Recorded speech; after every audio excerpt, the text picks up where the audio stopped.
Eh bien, je suis ravi de vous retrouver pour cette deuxième édition de Face Caméra, le nouveau rendez-vous de Place Grenette, un nouveau rendez-vous vidéo avec des entretiens de personnalités en lien avec l'actualité locale de la grande région grenobloise et de l'Isère. Et aujourd'hui, donc, je reçois Lies Loufoque. Vous êtes candidat Nouveau Front Populaire à l'élection législative anticipée sur la première circonscription de l'Isère. Lies Loufoque, vous êtes âgé de 29 ans, vous êtes éducateur. 30 maintenant. 30, tout à fait, éducateur spécialisé francilien et militant pour le droit des enfants. Vous avez été investi par le parti de Jean-Luc Mélenchon lors des législatives de juin 2024 dans la première circonscription du Val-de-Marne et vous avez ensuite été battu au second tour par le candidat Les Républicains. Aujourd'hui, donc, vous êtes candidat sur la première circonscription de l'Isère suite à la démission d'Hugo Prévost, l'ex-candidat LFI. Alors Lies Loufoque, vous arrivez donc dans un contexte particulier, on l'a dit, avec cette démission de Hugo Prévost pour des accusations, je cite, de faits graves à caractère sexuel. 4 personnes donc, le mettent en cause pour des violences sexistes et sexuelles. LFI avait été saisi fin septembre par le comité de vigilance contre les violences sexistes et sexuelles du mouvement, donc pour ces faits remontant de 2020 à 2024. Alors qu'est-ce que vous évoque cette démission ? Est-ce qu'il n'était pas possible aussi finalement d'anticiper ce problème avant cette nomination ? Tout d'abord, merci pour votre invitation. Les faits qui ont été reprochés à Hugo Prévost sont extrêmement graves et sa démission est dans la suite logique des choses. Il ne pouvait plus assumer son mandat de député avec l'honneur que cela nécessite et la rigueur de cette mission. Je crois que la confiance de nos concitoyens est très importante pour pouvoir mener sa mission de député à bien, et en l'occurrence avec ces faits dont il s'est rendu coupable, il l'a perdu. Moi, j'adresse toutes mes pensées, tout mon soutien et ma solidarité à l'ensemble de ces victimes. La lutte contre les violences sexistes et sexuelles, évidemment, fait partie de mes combats. J'ai moi-même été victime de violences sexuelles dans l'enfance, et donc ces faits, évidemment, me sont insupportables. Sur ce qui est de la France Insoumise, je ne sais pas à quel moment ils ont été prévenus de ces faits-là, je ne sais pas comment les choses se sont déroulées par la suite. Je ne suis pas membre de ce mouvement, je ne connais pas personnellement Hugo Prévost, je ne l'ai jamais croisé, et donc finalement je ne sais que très peu de choses sur cette affaire, au-delà de ce qui a pu être dit dans la presse. Le fait est que voilà, je me tiens aux côtés de ces victimes, et je me tiendrai toujours aux côtés des victimes. Donc vous arrivez effectivement dans ce contexte particulier et d'aucuns perçoivent votre candidature sur cette première circonscription de l'Isère comme un parachutage par la France Insoumise. Il y a eu notamment des vives réactions, alors notamment du Parti socialiste, des socialistes locaux en tout cas, qui ont déploré, je cite, l'intransigeance dont a fait preuve une nouvelle fois la France Insoumise et investi donc une candidate, Amandine Germain. Alors cette dernière, elle s'est désistée. Par esprit de responsabilité pour ne pas diviser la gauche. Là encore, qu'est-ce que ça vous évoque Je crois qu'il faut demander au Parti socialiste, à Amandine Germain, les raisons qui les ont poussés à se retirer de cette campagne législative. Moi, ce qui me concerne particulièrement, c'est le nouveau Front Populaire. Ce que j'ai indiqué très tôt, et je l'avais déjà indiqué pour l'élection que j'ai pu faire dans le Val-de-Marne, c'est que je ne partirai jamais sur une élection sans le soutien de l'ensemble des partis politiques. Et donc, très rapidement, j'ai affirmé mon souhait de pouvoir être investi, mais dans le cadre de cette union. C'est ce qui s'est produit. Amandine Germain m'a apporté son soutien. Si ce n'avait pas été le cas, je n'aurais pas été candidat à cette élection législative. Pour moi, ce qui est très important, c'est de maintenir l'unité du nouveau Front Populaire. Il est évidemment hors de question de mener une campagne sans le soutien de l'ensemble des partis politiques. Et aujourd'hui, à date, j'ai le soutien de l'ensemble des partis politiques du nouveau Front Populaire. Je rappelle que le nouveau Front Populaire, ce n'est pas que les partis politiques, c'est également les syndicats, les militants associatifs, les associations. Le planning familial, par exemple, s'est beaucoup mobilisé lors de la constitution du nouveau Front Populaire. Moi-même, j'ai pu me mobiliser pour porter les combats liés aux droits des enfants et à la protection de l'enfance, alors même que je n'avais ma carte dans aucun parti politique. Et donc, c'est aussi ce que je représente ici, cette société civile engagée, pleinement impliquée dans le combat politique et dans les batailles à venir, qui vont être de plus en plus rudes. Le terme parachutage ne me plaît pas, c'est une élection nationale. Et à ce titre, même si les électeurs sont les électeurs de la première circonscription de l'Isère et que bien évidemment il faut aborder la situation au niveau local et les difficultés concrètes auxquelles sont confrontés les habitants et les habitantes de la première circonscription de l'Isère, quand un député est élu, il vote des lois et ces lois s'appliquent sur l'ensemble du territoire national. Après, ce que je voulais dire par rapport à cette histoire de parachutage, entre guillemets, même si encore une fois ce terme ne me plaît pas, c'est que c'est un peu l'histoire de ma vie. C'est un peu l'histoire de ma vie. Moi, j'ai été placé à la naissance à l'aide sociale à l'enfance, j'y suis resté pendant 18 ans et comme beaucoup d'enfants placés, j'ai connu énormément d'instabilité dans mon parcours. Vous savez, j'ai vécu dans l'Eure-et-Loire, j'ai vécu dans les Yvelines, j'ai vécu certes en région parisienne, j'ai aussi vécu dans le Calvados, dans une ferme, j'ai vécu à Toulouse. Tous les 2 ans, j'étais amené à changer de lieu de placement, de département et donc, en quelque sorte, je n'ai jamais eu d'ancrage local nulle part.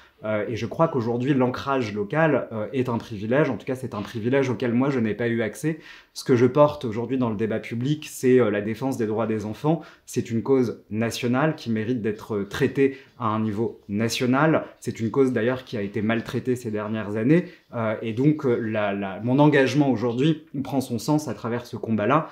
Et c'est pour cette raison, d'ailleurs, que le nouveau Front populaire m'a demandé de m'impliquer dans cette bataille législative. C'est parce que ils estiment que l'enfance, les problématiques liées à l'enfance, le sort qui leur est réservé dans la société et le peu de place que l'on leur accorde méritent un traitement tout particulier, notamment en ce moment à l'Assemblée nationale.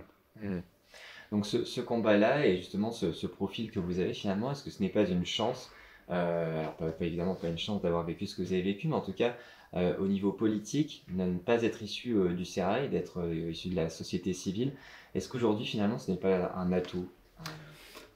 Je pense que ça me rend libre, de fait. Le fait de n'être membre d'aucun parti politique, j'ai évidemment une liberté de ton, mais également une liberté d'initiative. Et ça, en effet, je crois qu'au regard de la manière dont on peut faire de la politique actuellement, c'est une chance, c'est un privilège pour le coup, d'avoir cette liberté-là. Après, tous les candidats sont légitimes à se présenter à cette élection et j'imagine que beaucoup d'entre eux ont aussi d'énormes qualités. En l'occurrence, moi je suis surtout là pour défendre un projet de société qui n'oublie pas les personnes les plus vulnérables actuellement dans la société et qui subissent de plein fouet les politiques qui sont menées par Emmanuel Macron ces 7 dernières années et par Monsieur Barnier là en ce moment même à l'Assemblée nationale dans le cadre du budget. Donc je considère en tout cas que le fait de pouvoir mener cette bataille ici est une chance d'ailleurs pour les combats que je porte. La confiance qui m'a été accordée m'honore et évidemment me rend responsable et donc j'essaierai évidemment d'être à la hauteur de cette confiance-là. C'est une évidence. Après, ce qui est important de souligner, c'est que encore une fois, c'est une élection nationale. Et quand on siège à l'Assemblée nationale, les lois que l'on vote ont un impact non pas uniquement sur les habitants et les habitantes de la première circonscription de l'Isère, elles ont un impact sur l'ensemble de la population.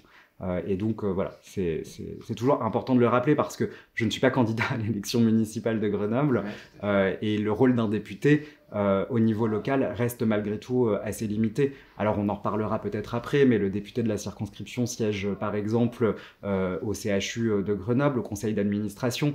Il a une voix au sein de cette instance et donc évidemment qu'il y a des sujets qui seront des sujets prioritaires, qui feront d'ailleurs l'objet de thèmes de campagne dans les semaines à venir, la santé particulièrement, qui vont être traités. Et moi j'ai toujours à cœur, et ça a toujours été ma philosophie, de mener des batailles avec les premières et les premiers concernés. Et c'est ce à quoi je vais m'attacher. En tout cas, en termes de méthode, ça sera ma méthode. Et donc, toutes les revendications qui sont portées par la société civile, qui sont portées par les syndicats, par les professionnels des différentes instances, des hôpitaux, de la Poste notamment, enfin, de toutes ces entreprises ou de toutes ces structures publiques, sont des revendications dont je me ferai le porte-parole, évidemment, à l'Assemblée nationale. Oui, donc on a bien compris effectivement qu'on parle d'une représentation nationale et on n'est pas on est le député d'un député national, on n'est pas le député d'un territoire. Pour autant, ce territoire malgré tout est quand même très présent. Quelle image, vous n'étiez je crois jamais venu à Grenoble auparavant, quelle image vous en aviez et de l'Isère de manière générale, quelle image vous avez de ce territoire et qu'est-ce que vous souhaitez partager de ce territoire, même si, on a compris, c'est... Alors, je suis venu à Grenoble en touriste, mais Ouais. je n'y ai jamais habité, ça c'est une réalité. Grenoble, c'est une ville extrêmement accueillante et je crois que c'est pour moi ce qui la définit le mieux. En tout cas, c'est ce que les personnes que j'ai pu rencontrer ces dernières semaines m'ont fait ressentir. J'ai été extrêmement bien accueilli à la fois par les habitants et les habitantes que j'ai pu rencontrer. Et c'est aussi, je crois, inscrit dans l'histoire de Grenoble d'être une terre d'accueil. Et c'est pour cela aussi que ma candidature, finalement, prend son sens. C'est que j'ai cette chance de pouvoir être accueilli ici avec énormément de bienveillance. Et donc pour moi, voilà, s'il y avait un synonyme à accoler à Grenoble, c'est celui-ci. Mhm. Alors, vous avez déjà commencé un peu à évoquer les éléments de votre programme, ce que vous souhaitez porter. Vous avez, de par votre parcours, évidemment mis en avant aussi cette grande réforme de l'aide sociale à l'enfance que vous entendez porter. Est-ce que vous pouvez revenir sur ce point Bien sûr. et puis également sur vos ambitions Aujourd'hui, programmatiques, on va dire. bien sûr. Une réforme de l'aide sociale à l'enfance, aujourd'hui, c'est un enjeu vital. Il y a un enfant qui décède sous les coups de ses parents tous les 5 jours en France, c'est énorme. Et parmi eux, près de la moitié de ces enfants étaient dans des familles qui étaient également connues des services sociaux. Donc ce sont des morts que nous aurions pu éviter. Il y a une tentative de viol ou un viol toutes les heures en France sur un enfant, et c'est un fléau de santé publique. On est confronté à un système de protection de l'enfance aujourd'hui qui n'est plus en mesure d'assurer ses missions. Ça concerne 400 000 enfants dans notre pays. C'est plus de 10 milliards d'euros de budget chaque année qui sont investis pour la protection de ces enfants. Et nous sommes malgré tout confrontés à une situation extrêmement catastrophique.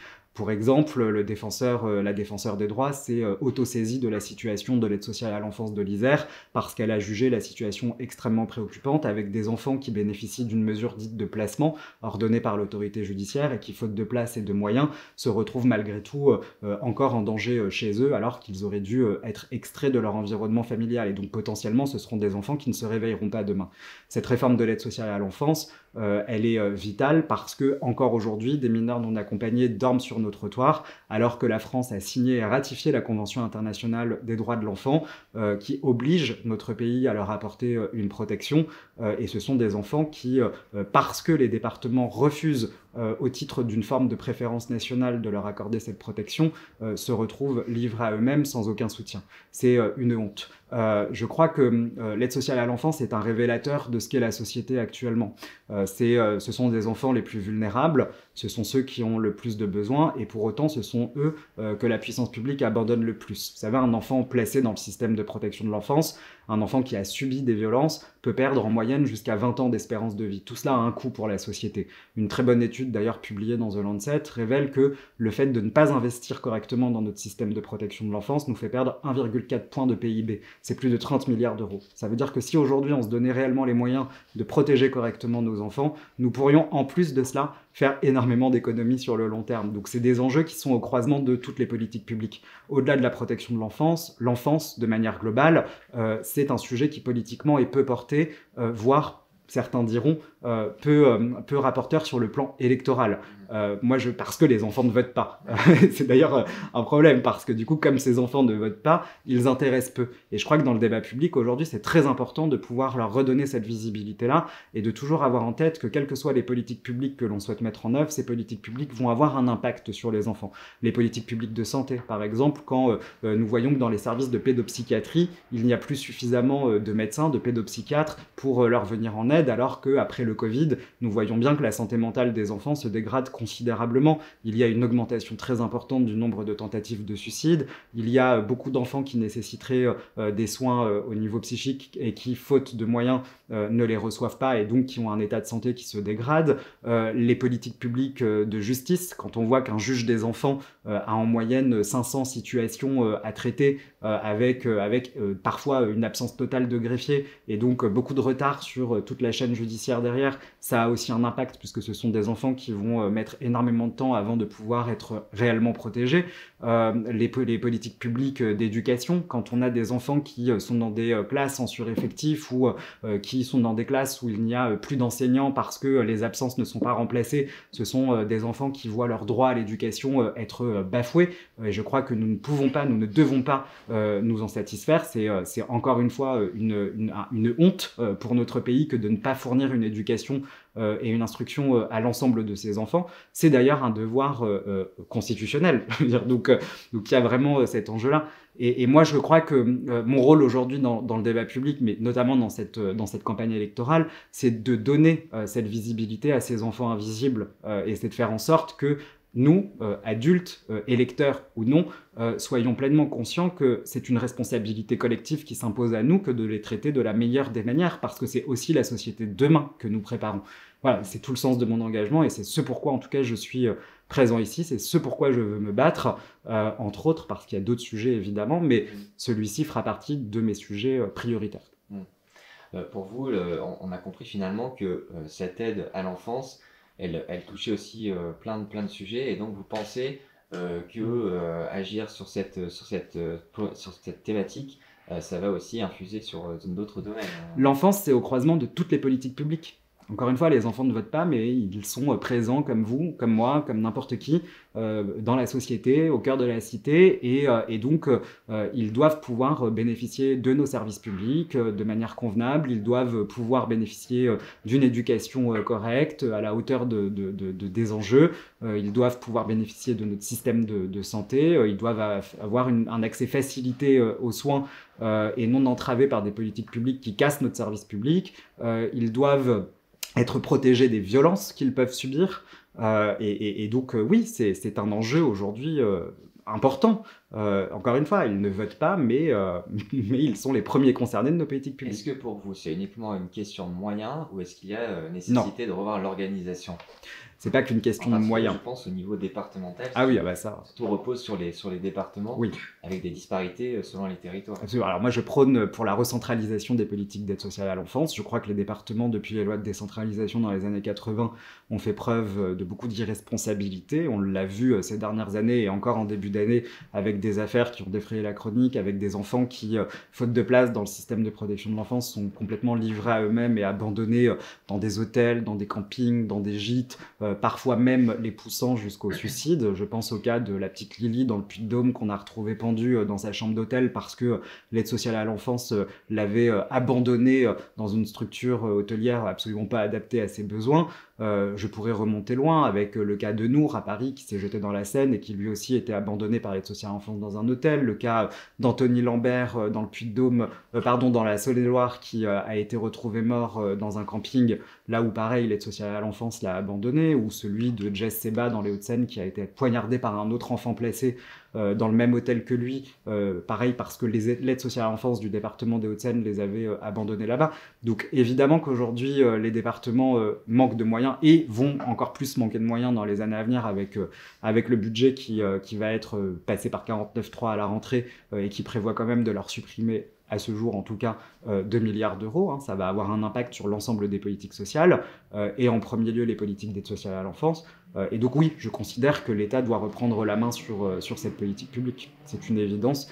Il faut également avoir en tête qu'on ne peut pas avoir la prétention aujourd'hui de protéger correctement les enfants si nous ne nous occupons pas non plus de ceux qui ont en charge de leur protection. Et là, je pense aux travailleurs sociaux. On vit dans un pays avec 1 200 000 travailleurs sociaux, tout diplôme, toute profession confondue. Et ce sont des métiers qui souffrent énormément de la situation actuelle. On a beaucoup parlé des soignants pendant le Covid, on continue encore d'en parler et c'est une très bonne chose parce qu'ils souffrent également. Mais les travailleurs sociaux qui sont des travailleurs invisibles et qui ont en charge d'accompagner les publics les plus vulnérables, que ce soit les personnes handicapées, les enfants placés, les personnes réfugiées, les personnes sans domicile fixe, les personnes atteintes d'addiction. Voilà, ce sont eux qui sont en première ligne des souffrances les plus palpables de la société et ce sont eux qui ont des conditions de travail les plus dégradées. Pour vous donner un exemple, un éducateur spécialisé à l'aide sociale à l'enfance dans les années 80 était rémunéré 2,5 fois le montant du SMIC. Aujourd'hui, en 2024, c'est le SMIC plus 100 euros. Donc le travail social fait également partie de mes priorités parce que bien que ce soit des travailleurs de l'ombre, ils ont un rôle fondamental aujourd'hui pour notre République. Ce sont des acteurs de la cohésion sociale que nous ne devons pas abandonner. Donc voilà, les départements, pour moi, n'ont pas fait la démonstration que la décentralisation des politiques sociales fonctionnait. On nous avait dit dans les années 80 que la décentralisation allait permettre une proximité entre les élus et les citoyens, les citoyennes, et que de par cette proximité-là, nous pourrions élaborer des politiques publiques plus efficaces en prise avec les réalités locales, les réalités du terrain. Or, aujourd'hui, ce n'est pas le cas.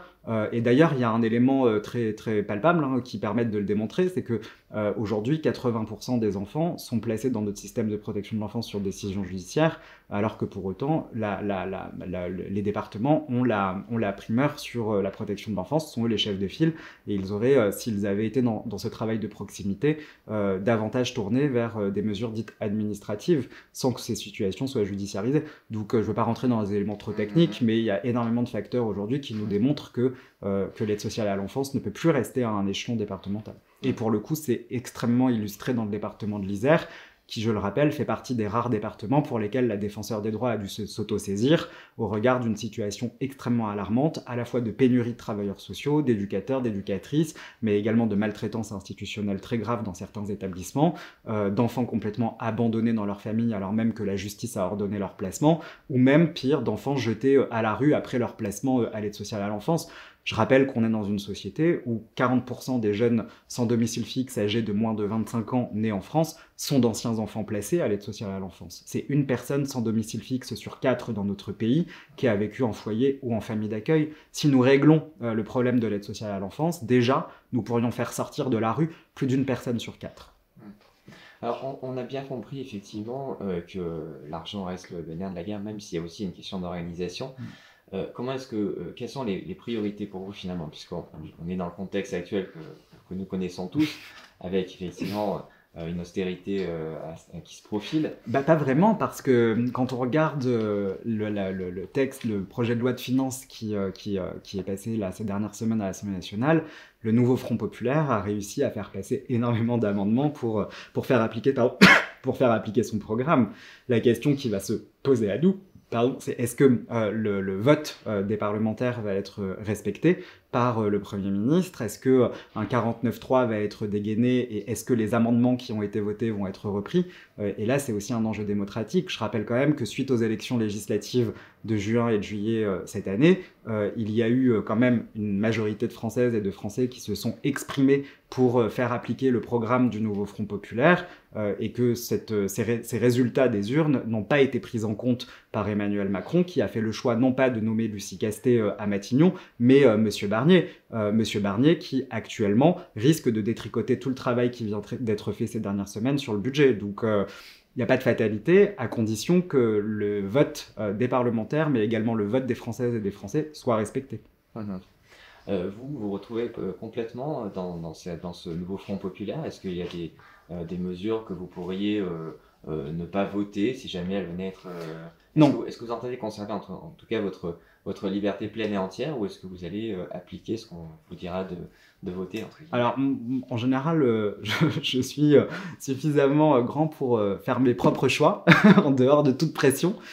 Et ça, j'y tiens. En revanche, moi, je suis convaincu que le programme du nouveau Front populaire est aujourd'hui la seule issue à la crise démocratique que nous traversons, à la crise sociale et écologique que nous traversons. Et donc, je me reconnais pleinement dans ce programme-là. Sinon, je ne me présenterai pas à l'élection sous l'étiquette nouveau Front populaire. Pour le coup, j'ai cette conviction profonde et chevillée au corps que ce programme est nécessaire pour notre pays. Donc, j'ai aucune mesure dans ce programme avec laquelle je suis réticent.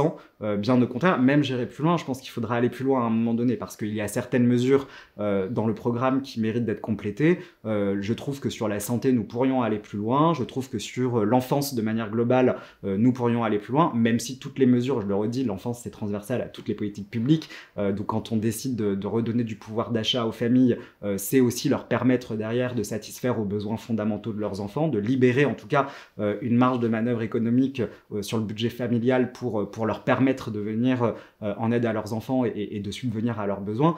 Quand on décide d'augmenter les budgets des hôpitaux, c'est faciliter évidemment l'accès aux soins, notamment pour les enfants. Donc voilà, il y a des mesures dans le programme du nouveau Front populaire qui auront un impact extrêmement positif pour l'ensemble des enfants de notre pays, mais il faudrait peut-être préciser davantage de mesures. Et ça, évidemment, on y travaillera. Moi, je ne suis pas fermé à aller au-delà de ce que propose le programme du nouveau Front populaire, à condition que ce soit des mesures qui fassent consensus avec l'ensemble des partis et des représentants du nouveau Front populaire, parce que c'est aussi un enjeu démocratique que de ne pas trahir le programme et ce pourquoi nous nous engageons, et donc ce que par rapport à nos électeurs, ce pourquoi nous nous engageons auprès de nos électeurs. Voilà. Est-ce que vous auriez un message que vous souhaiteriez faire passer aux personnes qui peut-être pourraient voter pour vous, mais hésiteraient encore, alors que ce sont des personnes plutôt de sensibilité de gauche, ou peut-être pas d'ailleurs, mais quel message vous souhaiteriez leur faire passer? Venez me rencontrer. Je suis à Grenoble en permanence. On va organiser énormément d'événements de campagne, de soirées publiques.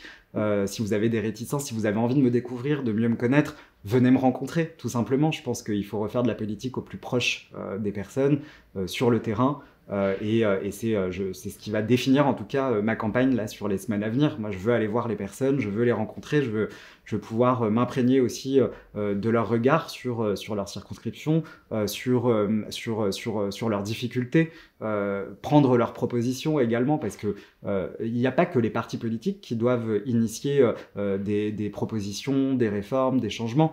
C'est aussi un travail qui doit se faire à un échelon local, avec toutes les forces vives que peut composer un territoire. Et moi, c'est vraiment la manière dont je souhaite faire de la politique. C'est avec eux, jamais sans eux, mais pour eux. Et Sophocle, merci. Merci à vous.